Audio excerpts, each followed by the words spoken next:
Hermanos, a mí me gusta decir que la vida del creyente se vive por temporadas. Tenemos diferentes temporadas, diferentes momentos. En la crianza de mis hijos son diferentes temporadas. Como esposo, yo le digo a mi esposa que ella se ha casado con 4 hombres diferentes porque no soy el mismo hombre de hace 23 años atrás. He cambiado, soy diferente y hemos vivido diferentes temporadas. Y como creyentes vivimos temporadas. Y algunos de los aspectos de las temporadas que experimentamos es que a veces experimentamos sufrimiento y a veces experimentamos tiempos de paz o prosperidad. Y necesitamos la gracia de Dios en ambas.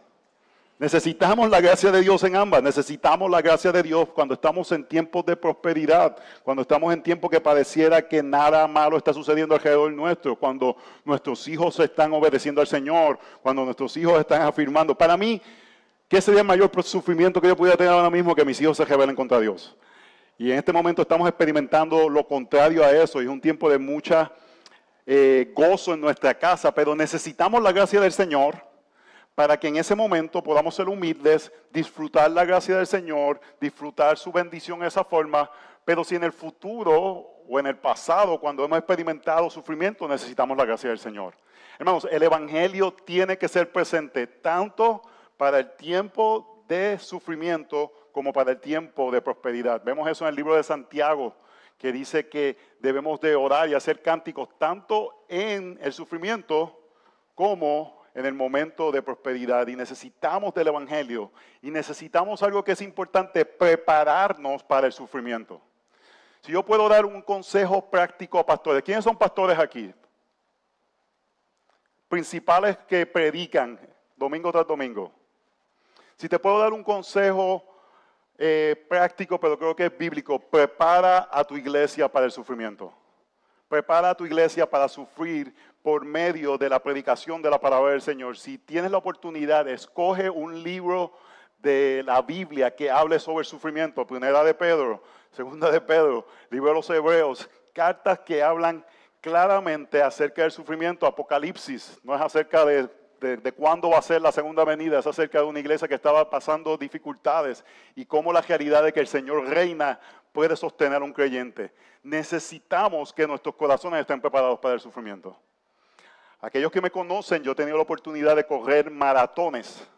Y maratones no estamos hablando de una cajerita de 2 o 3 kilómetros, son 42 kilómetros. Y para poder terminar un maratón, tú necesitas prepararte para ese evento. Tú no puedes decir un día y decir, hoy voy a coger un maratón. Van a tener que buscar una ambulancia, van a tener que llevarte a emergencia después del kilómetro 5, 6 o 7 si nunca has corrido. Pero si, aunque hayas corrido por años, quieres coger un maratón, tienes que entrenarte específicamente para el maratón. Tienes que tener el kilometraje, tienes que hacer diferentes tipos de entrenamiento para cuando llegue ese momento puedas completar el maratón. Y el maratón es como una montaña rusa de emociones. Te paras en el corral, no sé si le llaman así, pero es el lugar donde comienza. Yo corrí un maratón con 25,000 personas. Y te ponen en grupo como ganado de 1,000 personas. Y tú salen en filas, en olas. Gracias al Señor, yo estaba de los de primero que salíamos. Y tú sales y siguen mandando personas y personas y personas. Y estás en este momento, es una carrera de 25,000 corredores. Hay personas que le toman 45 minutos el comenzar la carrera desde el disparo de los élites. Salen los élites y hay gente que le toma 45 minutos llegar a comenzar la carrera. Para mi fortuna, yo estaba en la primera ola de personas, tu corazón palpita, la cantidad de adrenalina que tú tienes en tu cuerpo es indescriptible. Brincas en un solo lugar solamente para calmarte de tanta energía que tienes, lo que sales a coger, porque has estado entrenando para esto, estás preparado para este momento, quieres salir a coger y estás ahí como que, vamos a coger, vamos a coger. Y llega el momento de comenzar la carrera, toda esa emoción, felicidad, es el momento de comenzar a cobrar toda esta preparación que has tenido. Miles de personas corriendo, cientos de personas animándote. Y el maratón es una carrera engañosa. Porque si entrenaste bien, 2/3 partes de la carrera debes correr en un ritmo que es cómodo para ti. Si son 42 kilómetros, hasta el kilómetro 36 debe ser fácil. Debe ser tranquilo. Estás cogiendo a un ritmo que si lo corrieras, si cogieras un ritmo de medio maratón, no pudieras terminar el maratón. Pero cuando coges el ritmo de maratón, tú debes llegar al kilómetro 32, 33. Obviamente cansado, pero no súper agotado. Porque cogiste la carrera como debía hasta que llegas a ese kilómetro 36, 37 y llegas al momento de lo que se llama la pared.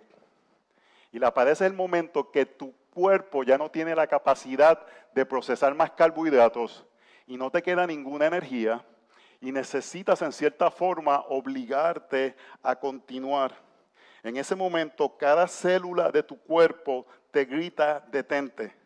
Tus pantorrillas comienzan a experimentar calambre. Tienes que detenerte a estirar. Realmente dudas si podrás llegar hasta que encuentras el ánimo de alguien que te recuerda que puedes terminar la carrera. Para mí eran mis hijos y mi esposa que estaban con un cartel que decían, papi es mi queñano. Ustedes saben que los queñanos son los que cogen maratones. Y ellos tenían un cartel que decía, papi es mi queñano. Y yo vi eso en el kilómetro 36 y yo dije, tengo que terminar. Tengo que llegar a la meta, tengo que llegar hasta el final. Y el ánimo de ellos me levantó el ánimo hasta que pudiera completar el maratón. Además de eso, había un miembro de la congregación que estaba cogiendo el mismo maratón y yo no iba a dejar que él me ganara. No había forma. No me ganó. Hermanos, en el maratón del creyente van a haber momentos difíciles. Van a haber momentos que pareciera que no vamos a poder dar un paso más. Que pareciera que estamos con dificultad. Quizás es un problema de salud que salió de momento. Quizás es problemas económicos. Quizás fue una pandemia que detuvo nuestras vidas. O puede ser también quizás la realidad de problemas relacionales. Quizás gente que habías invertido tu vida, como le pasó a Pablo con algunos de sus discípulos que los dejaron y los abandonaron. Y el sufrimiento es algo real, es algo que afecta nuestras vidas, es algo que afecta nuestras emociones. Y tenemos que recordar algo, cómo podemos en ese momento llegar hasta la meta. La carrera del creyente, el propósito de cada uno de nosotros es llegar a la meta. ¿Y qué podemos hacer? ¿Qué verdades necesitamos para poder llegar a la meta? Yo creo que algo importante que quiero comenzar a decir es, tenemos que entender que no, la pregunta como dice D.A. Carson, no es si vamos a sufrir, es cuándo vamos a sufrir. Y si entendemos que en algún momento de nuestras vidas vamos a experimentar sufrimiento, nos vamos a preparar para ese momento. Así como un maratonista entrena para el maratón, nos vamos a entrenar para el sufrimiento.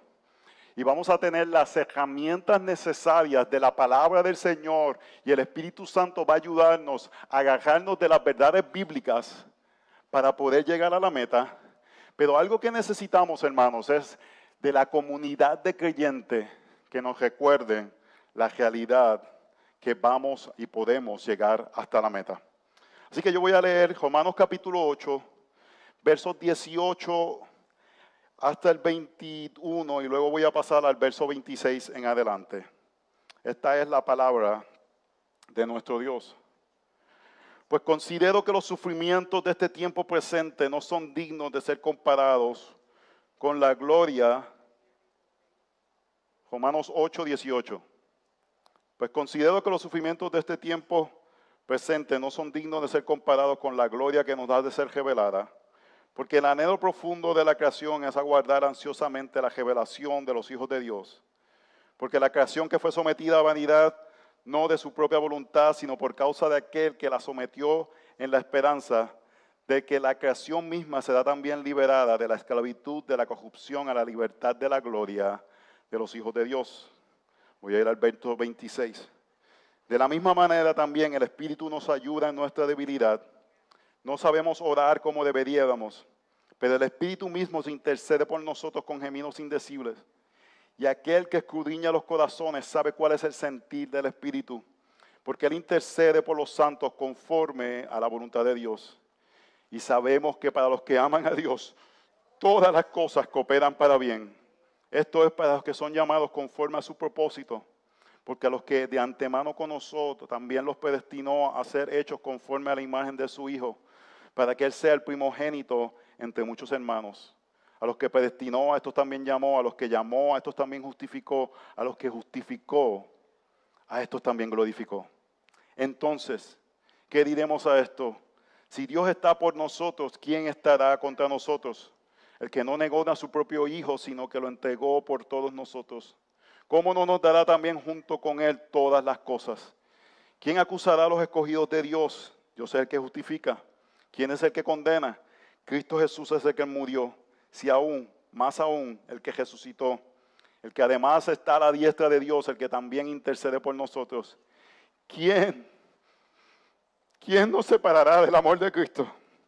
Tribulación o angustia o persecución o hambre o desnudez o peligro o espada.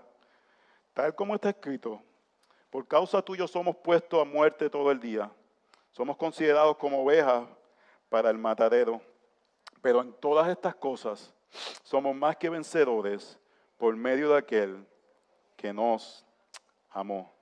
Porque estoy convencido que ni la muerte ni la vida, ni ángeles, ni principados, ni lo presente, ni lo porvenir, ni los poderes, ni lo alto, ni lo profundo, ni ninguna otra cosa creada nos podrá separar del amor de Dios, que es en Cristo Jesús, Señor nuestro. Esta es la palabra de nuestro Dios. ¿Qué necesitamos en el sufrimiento? Necesitamos recordar algo. Nada me puede separar del amor de Dios. Nada. Nada me puede separar del amor de Cristo. En el momento que el sufrimiento llega a nuestras vidas, ¿qué nos debe de preocupar? Este sufrimiento puede causar que mi fe tambalee. Nuestra mayor preocupación no debe ser cómo la situación que estamos experimentando va a afectar nuestras vidas financieras, va a afectar nuestra comodidad, va a afectar nuestros sueños o cosas que deseamos lograr. Nuestra mayor preocupación puede ser, esto va a afectar mi fe. Y vemos aquí una promesa que el Señor hace a su pueblo. Si tú eres de Él, nada podrá separarte de Él. ¿Qué necesitamos en el sufrimiento? Necesitamos recordar algo. Nada me puede separar del amor de Cristo. Nada. Es más, Dios puede utilizar este sufrimiento para afirmarme y fortalecerme en el amor del Señor. Yo le puedo decir algo. Yo miro hacia atrás en mi vida y no quisiera vivir ciertas cosas, pero no cambiaría ciertas cosas que he vivido. Porque en esos momentos de oscuridad, donde pareciera que el mundo se está haciendo pequeño, donde pareciera que enemigos se levantan, han sido los momentos quizás más dulces de mi vida, que más cercanía y más intimidad he tenido con el Señor. Así que el sufrimiento puede tener diferentes factores. Vemos en el libro de los Hebreos, ¿para qué la carta de los Hebreos fue escrita? Porque creyentes iban a sufrir y el apóstol quería recordarles, ustedes no son de los que vuelven atrás. Ustedes son los que van a continuar hacia adelante, van a llegar hasta la meta. Ustedes son los que por fe van a llegar poniendo su mirada en Cristo Jesús. ¿Qué necesitamos en el sufrimiento? Recordarnos de que necesitamos la cercanía de Cristo Jesús. Mi salmo favorito, Salmo 73, lo he predicado como 50 veces y lo predico muchas veces porque yo necesito escucharlo. ¿Y qué sucede en el Salmo 53? El salmista está sufriendo.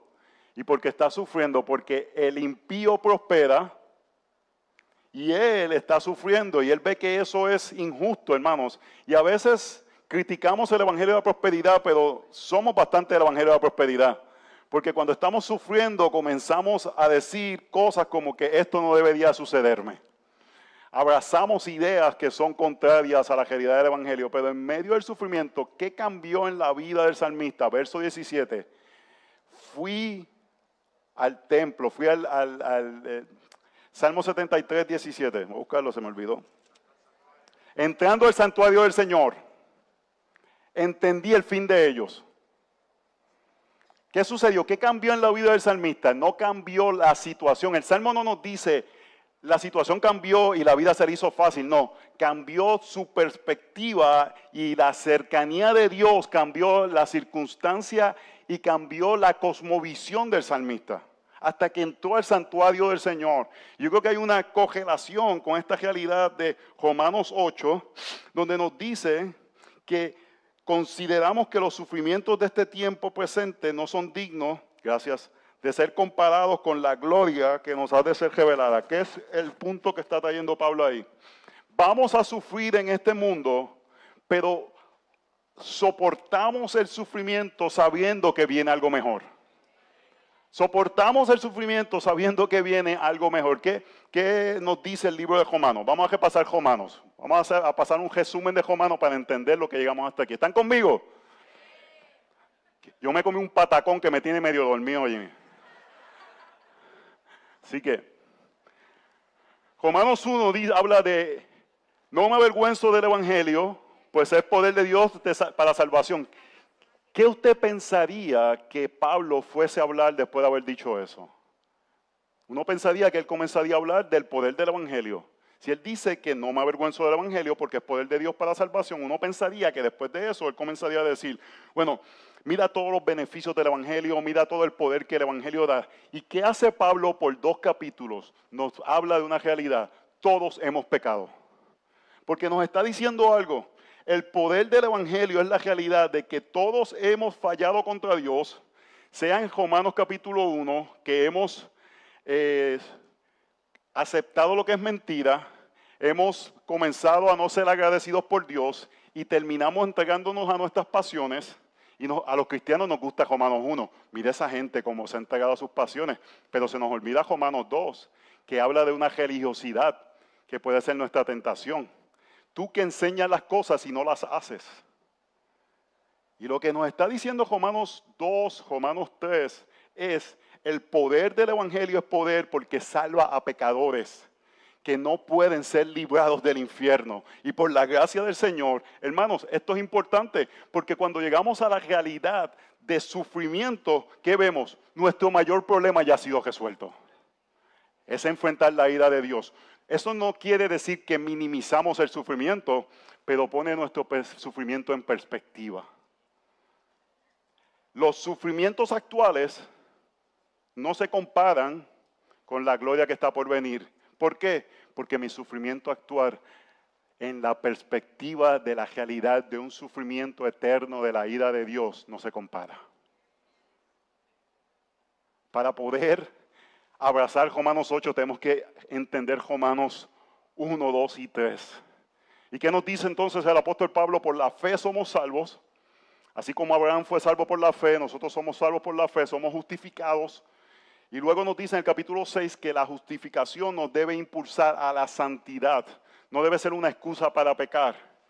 Y Romanos 7, que es un poquito complicado, ¿verdad? Que yo hago lo que no quiero y lo que no quiero no hago y es medio confuso. ¿Y qué está diciendo? ¿Quién es el que está hablando? ¿Qué Pablo está diciendo? No vamos a entrar en eso, pero en Romanos capítulo 8, Pablo habla del poder del Espíritu para matar el pecado. Y cómo el Espíritu viene a ayudarnos a matar el pecado. Y en ese momento Pablo presenta esta realidad del sufrimiento. Pareciera en cierta forma, ¿por qué Pablo entra el tema del sufrimiento cuando acaba de decir que por medio del Espíritu vamos a matar el pecado? Yo le voy a dar mi interpretación. Yo creo que Pablo está consciente que uno de los mayores sufrimientos que tiene el creyente es su lucha contra el pecado. Es la realidad de entender que todavía estamos en una batalla contra nuestra carne, contra nuestros enemigos, Satanás, la muerte, y que estamos en un tiempo que parte de mi sufrimiento es esta realidad que ya quiero ser redimido de este pecado. A mí hay personas en momentos me dicen, ay, yo quisiera vivir 90, 95 años. Y yo digo, hermano, yo me quiero ir de 70 a 75, porque todas las mañanas me tengo que levantar a batallar contra mi carne. Tengo 48, yo sé lo que ustedes dicen, está entero para 48, pero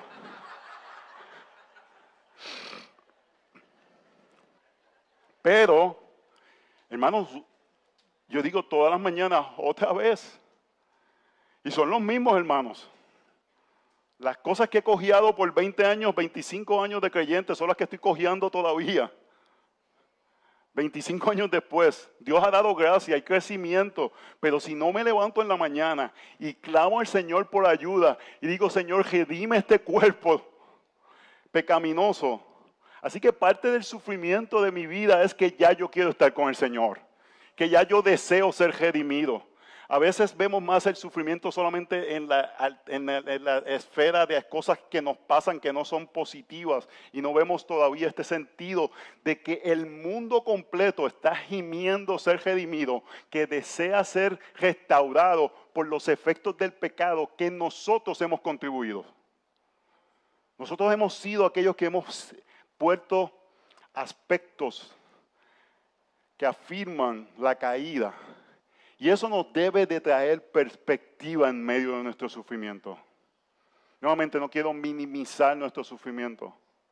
La pérdida de un ser querido, la realidad de una enfermedad que está por venir o estamos batallando con ella, relaciones rotas, pero debemos de verla en la perspectiva de la realidad de que estamos en un mundo caído y estamos esperando ser redimidos. Así que le voy a dar algunos principios que este texto nos da para poder batallar contra el sufrimiento y poder tener herramientas bíblicas en esos momentos. Hermanos, nuestra única esperanza en un mundo caído es no ser separados del amor de Cristo. Voy a repetir eso. Después de esto, si te comiste el patacón como yo, te puedes dormir.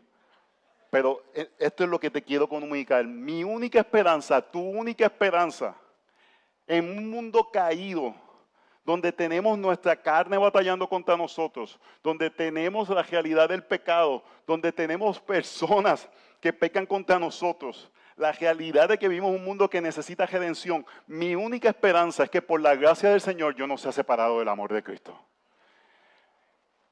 Gloria a nuestro Dios que nos promete que Él va a cumplir eso. Así que cuando el sufrimiento llega, cuando llega la situación difícil, mi enfoque, mi plegaria, no debe ser solamente, Señor, remueve esta situación, pero mi enfoque principal debe ser, Señor, sosténme al estar consciente de tu amor. Sosténme, porque soy débil. Así que, punto número 1, necesitamos ayuda, hermanos, porque somos débiles. Verso 26. Y de la misma manera también el Espíritu nos ayuda en nuestra debilidad, porque no sabemos orar como debiéramos, pero el Espíritu mismo intercede por nosotros con gemidos indecibles. Ya que el que escudriña los corazones sabe cuál es el sentido del Espíritu, porque Él intercede por los santos conforme a la voluntad de Dios. En esta realidad de este texto que dice que los sufrimientos actuales no se comparan con la gloria venidera, Pablo nos dice algo que debe ser de importancia. Tú y yo somos débiles. A veces cuando alguien está sufriendo los aconsejamos mal. No te preocupes, el tiempo sana las heridas, o ya mismo las cosas pasan, o tú eres lo suficientemente fuerte. No, hermanos, somos débiles. Y debemos de comenzar desde ese lugar. Sufrimiento llega, soy débil. Soy débil. Necesito del Espíritu. Y dice que el Espíritu nos ayuda en nuestra debilidad. Usted no ha tenido, ¿quiénes son, verdad? Los que son papás. ¿Verdad? ¿Quiénes son papás? Yo tengo dos increíbles muchachos, 15 y 14 años. Y a mí no me gusta decir quién es quién, pero uno de mis hijos es más dependiente y otro de mis hijos o hijas, no puedo decir quién, es más independiente. Y le gusta hacer cosas por su cuenta. Y no le gusta que le ayuden o lo ayuden tanto. ¿Verdad? Y hay momentos que uno está, pero pide ayuda. Pide ayuda. Porque tú ves que necesita ayuda. Pero quiere ahí hacerlo por su fuerza. Nosotros muchas veces en nuestro sufrimiento queremos hacerlo por nuestras fuerzas. No pedimos ayuda. ¿Cuántas veces usted está en medio de una situación bien difícil y alguien te dice, ¿cómo tú estás? Estoy bien. Mentira. pero no somos lo suficientemente humildes dentro del cuerpo de Cristo de decir, soy débil, necesito ayuda. Y parte de la ayuda que recibimos del Espíritu es por medio de la comunidad de creyentes, hermanos. ¿Cómo comienza el poder ser sostenido por el amor del Señor en medio del sufrimiento? Declarando algo. Y aquí podemos declarar. Esto es algo que vale la pena declarar. Esto declárelo. Soy débil. Soy débil. Soy débil. Necesito ayuda. Necesito ayuda del Espíritu. Mira lo que dice, no sé ni cómo orar. A veces, hermanos, yo no sé cómo orar. A veces me llegan, le voy a dar un ejemplo. Y no quiero que nadie se me ofenda aquí. Yo tengo como que la capacidad de ofender gente. No quiero que nadie se me ofenda. Yo creo esto, hermanos. La Biblia, el Salmo 90 dice 70, 80 lo más robusto. Yo creo que es la expectativa razonable de vida de alguien. A veces sufrimos adicionalmente porque no nos hemos preparado a la muerte. Se nos muere la abuelita de 95 años y decimos que no podemos vivir. Bueno, no te preparaste para la muerte. Pero a veces no es lo mismo que muera un niño de 5 años que una abuelita de 95 años. Son muertes ambas, pero el vivir como que su vida se te ha acabado es que no te preparaste y no creíste lo que las Escrituras dicen acerca. A veces sufrimos adicionalmente porque no preparamos nuestros corazones para las temporadas que están por venir. Yo estoy preparándome para la muerte de mi mamá. Debe llegar en cualquier momento. Tiene una condición de salud avanzada y la amo profundamente y la voy a extrañar. Pero qué bendición que ella sirva al Señor y ha servido al Señor en medio de su demencia. Ahora que no podemos comunicarnos, pero yo sé que la voy a ver en un futuro. Yo tengo que creer eso. Pero lo que quiero decir es algo como esto. A veces me dicen, hermano, la nana está grave. Y yo, ¿qué edad tiene la nana? 95. Yo no sé cómo orar. Yo no sé cómo orar. Llévatela, Señor.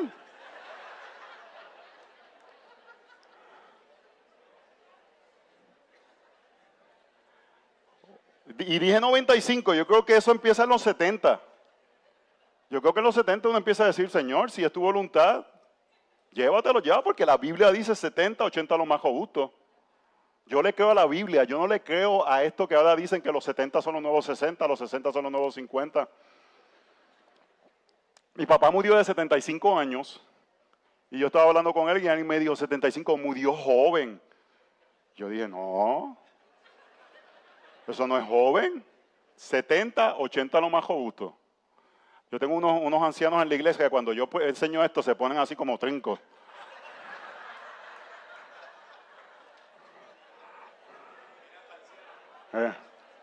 Pero hermanos, yo no tenía esto en mis notas.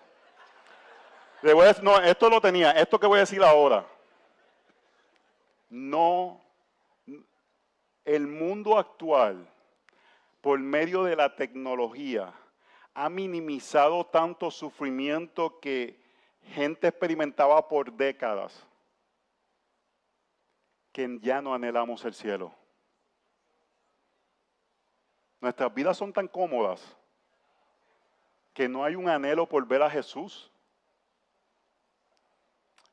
Esto es una ilustración que una vez escuché de alguien que es, hermanos, a mí si usted quiere verme sufrir, envíeme a acampar, a hacer camping, ¿verdad? Con una caseta de campaña. Yo no sé por qué la gente hace eso. Eso es del diablo, hermano.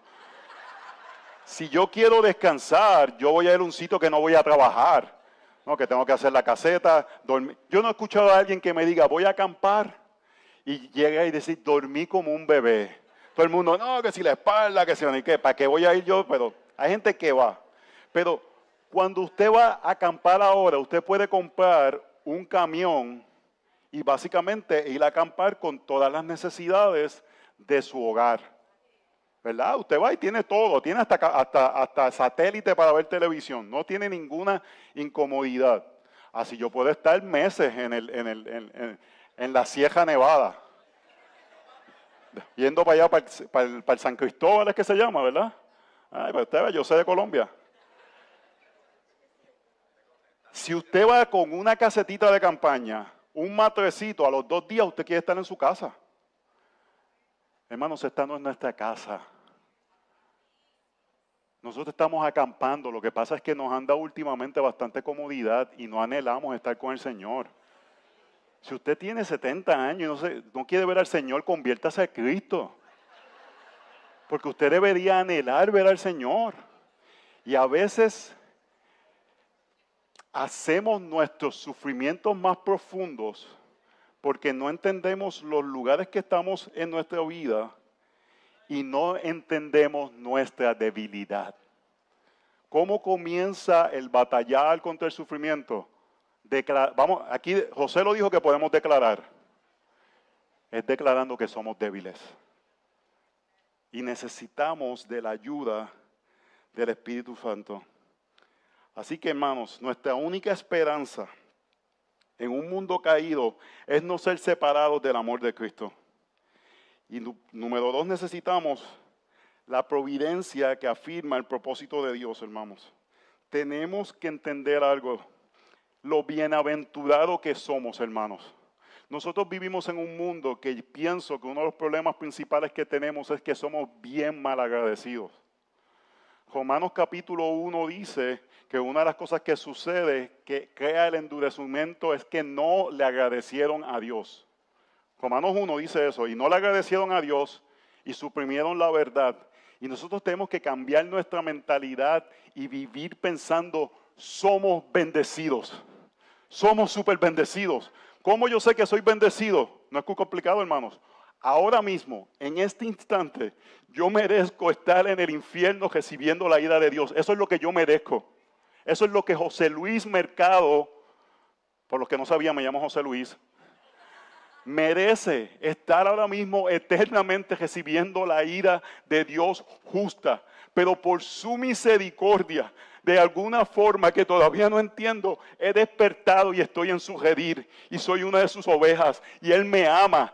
¿Cómo no puedo ser agradecido? ¿Cómo no puedo cultivar un corazón que dice, Señor, gracias te doy? Y sabemos, verso 28, y sabemos que para los que aman a Dios, todas las cosas cooperan para bien. Esto es para los que son llamados conforme a su propósito. Hermanos, el propósito de ese texto no es resignación. Yo creo que lo hemos utilizado mal por mucho tiempo. Es como una resignación. Estoy fastidiado en medio de un momento y digo, bueno, todas las cosas cooperan para bien. No me queda otra. No, debemos de vivir asombrados que en medio de nuestro sufrimiento no estamos en el infierno. Y por eso, esto que me está sucediendo es para mi bien, porque yo sé que Dios desea mi bien, porque no estoy ahora mismo en el infierno recibiendo su ira, sino estoy recibiendo su bondad, su amor, su misericordia. Entendemos la providencia y el amor del Señor.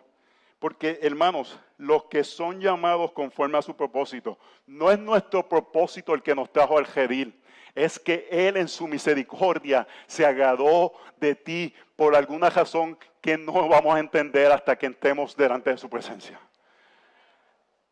Así que, hermanos, debemos ser aquellos que somos los más agradecidos, debemos ser aquellos que somos los más gozosos, no debemos ser que dicen, no, es que la gente de la costa son bien chéveres. No, hermanos, no es porque somos de la costa o somos caribeños o nos gusta la salsa. Es porque Cristo derramó su sangre por nosotros. Y eso debe tener un sentido de agradecimiento en nuestros corazones. Y ese amor a Dios, amor de Dios se refleja por esta predestinación, hermanos. La predestinación no es una doctrina que su propósito y su diseño es hacernos sentirnos superiores a nadie. El propósito, el diseño de la predestinación es traer humildad en nuestros corazones para cultivar agradecimiento a Dios. Este Dios que creó todas las cosas, por alguna razón, decidió salvarme. Oh, hermanos, por eso yo no quiero ser dogmático, pero cantar al Señor como que así, como que a uno le duele algo. ¿No han visto gente que está cantando al Señor y parece como que si estuviesen apretando una tripa? No, hermanos, debemos de vivir asombrados de una forma correcta de esta realidad, hermanos, porque a los que de antemano conoció, antes de que tú ni supieras, Dios se apiadó de ti, también los predestinó a ser hechos conforme a la imagen de su Hijo. ¿Qué clase de bendición, hermanos? Que Dios ha decidido que yo sea conforme a la imagen de su Hijo. Yo no puedo esperar por ese día, primera de Juan capítulo 3, que cuando lo veamos, en ese instante seremos como Él. Esa es mi meta, eso es lo que yo quiero llegar, ese es el momento. Al principio de la pandemia, eso comenzó en marzo, en abril, yo salí a coger un día, estaba un poco desanimado, la pandemia me tenía, como a muchos de nosotros, afectados, y muchas veces yo salgo a correr, y en donde yo vivía nos permitían por lo menos salir a correr. Yo sé que muchos de ustedes estaban en situaciones más complicadas de las que yo estaba viviendo. Y fue un día de abril donde en Estados Unidos el día anterior había hecho frío y ese día estaba haciendo calor. Yo salí a correr y ese día cogí como 18 kilómetros. Llegué a casa, me senté, me fui a duchar. Katy siempre me manda a duchar porque a los 48 años los olores que emanan de mí no son de la gloria de Dios. Me bañé, me duché, regresé y Katy me dice, Joselo, ven, vamos a cenar. Yo me levanto, tan grande como soy, mido 1,92. Aquí hay otros hermanos que le hubiese pasado lo que me pasó a mí, quizás le da un pequeño chichón. Porque llaman chichón, con un golpe. Yo casi me mato, hermanos. Me desmayé. Y tan grande como soy, así mismo me fui de frente. Las manos mías estaban detrás. Yo caí con mi cabeza. La cara no se me desfiguró. Yo soy así de feo de nacimiento. Entonces,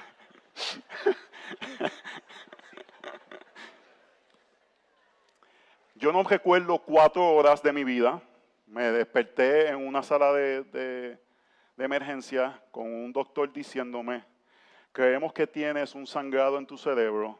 Tenemos que subirte a una sala.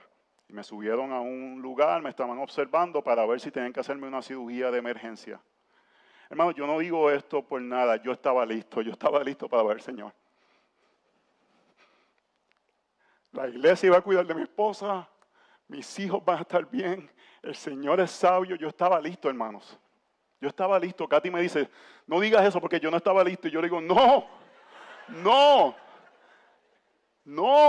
Ver al Señor, yo amo a mi esposa con todo mi corazón. Los que me conocen saben que yo amo a mi esposa. El Señor es mejor que Katy. El Señor es mejor que Katy, hermanos. El Señor es mejor que ver a mi hija caminando para ser casada. El Señor es mejor que ver a mi hijo adorando al Señor. Él está usando la guitarra de adoración. Hermanos, el Señor es mejor. Y pensamos que no es mejor y por eso sufrimos más en nuestra vida. Lo que nos protege del sufrimiento, hermanos, es creer que Él es mejor. Y si estás sufriendo, yo quiero orar por ustedes. Yo quiero que el Señor en su misericordia levante el sufrimiento, pero más que nada, yo quiero que tú experimentes la realidad del amor del Señor. Por eso, número 3, hermanos, necesitamos una promesa. Nuestra única esperanza en un mundo caído es no ser separados del amor de Cristo. Necesitamos una promesa, necesitamos ver que somos débiles, necesitamos saber la providencia de la salvación que es del Señor, pero necesitamos que ese Señor que providencialmente nos salvó, si te salvó providencialmente, te va a sostener providencialmente. Entonces, ¿qué diremos a esto?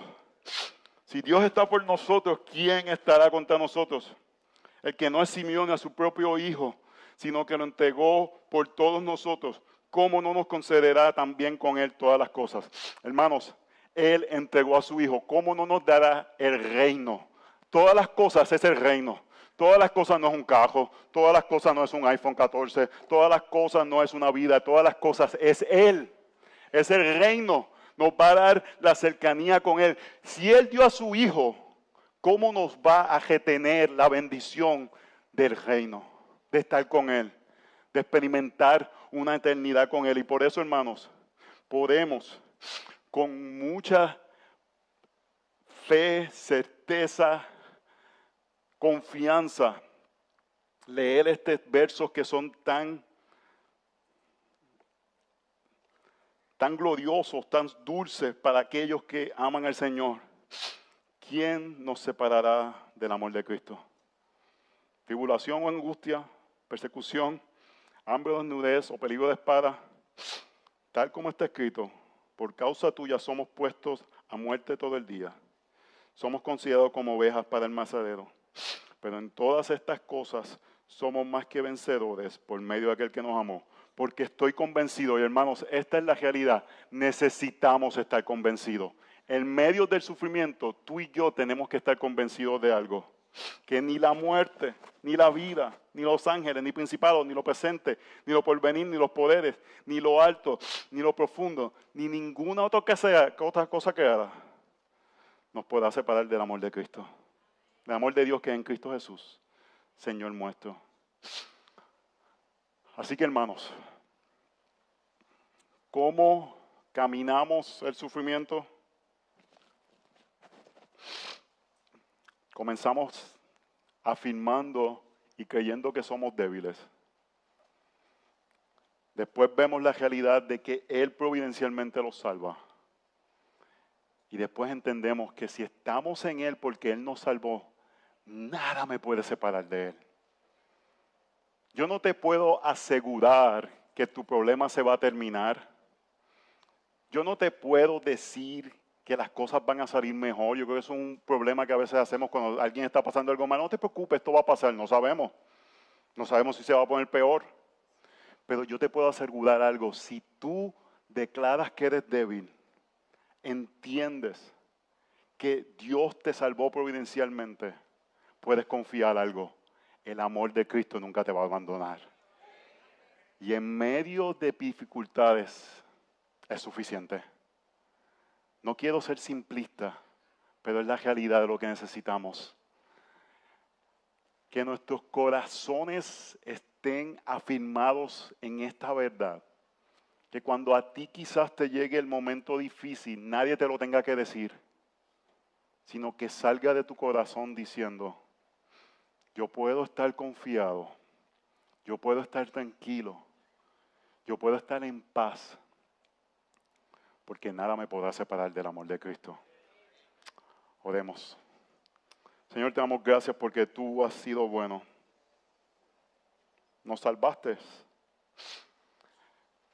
Y qué prueba tan descomunal después vemos en Romanos 9, 10 y 11 que tú en tu bondad no solamente hiciste algo increíble de extender el evangelio al mundo por medio de Israel, pero hiciste algo sorprendente, extendiste esta bendición a los gentiles.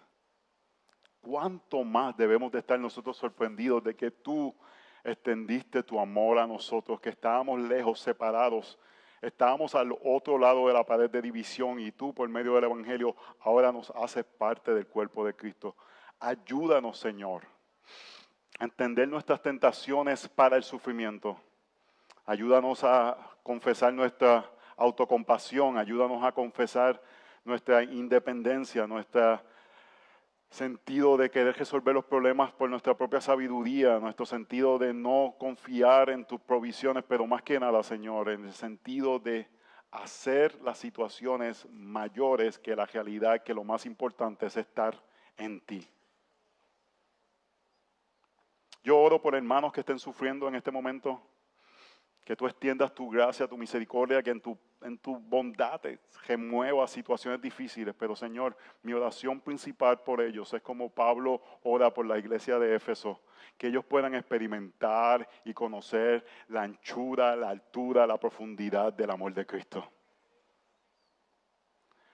Porque si nuestros problemas se acaban, pero no entendemos cuánto nos amas al Señor, hemos desperdiciado nuestro sufrimiento. Ayúdanos a sufrir para tu gloria, confiando en ti, para que sea un reflejo de cuánto podemos confiar en un Dios que ama a su pueblo. En el nombre de Jesús oramos. Amén y amén. Dios les bendiga.